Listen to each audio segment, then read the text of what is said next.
నాన్న ఎక్కడికి వెళ్తున్నావు? ఫ్రెండ్ ఇంటికి. నేను వస్తా. వాడికి నాకు మ్యారేజ్ అని తెలియదు. నేను వస్తా అన్నయ్యా.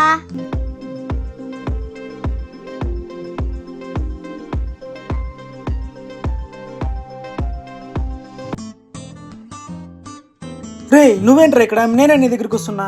ప్రసాద్ నువ్వే వస్తున్నావనే, నీకు సర్ప్రైజ్ నేనే వచ్చా. నాన్న ఇతనేనా నీ ఫ్రెండ్? నాన్ననా? నాన్న కాదు, అన్న. అన్న చెల్లులు. ఓ అన్ననా? సరే పోదాం పండి ఇంటికి. ఏ ఇంట్లో ఎవరు లేరురా. అమ్మందిగా. సైలెంట్ పండు. అమ్మ అంటే ఇద్దరికి అమ్మ. అమ్మకి హెల్త్ బాగాలేదు, వద్దులే. సరే పద, అమ్మని పలకరించినట్టు ఉంటది. రే వద్దులేరా. రే పదరా. రే ఇప్పుడు వద్దులేరా. రే పారా. రే ఒక్కసారి చెప్తే అర్థం కదా, నువ్వు మనిషివా పశువా? ఎన్నిసార్లు చెప్పాలా నీకు? రే ఈ రోజు నుంచి నీకు నాకు ఫ్రెండ్షిప్ కట్టుకోరా. నువ్వు పద.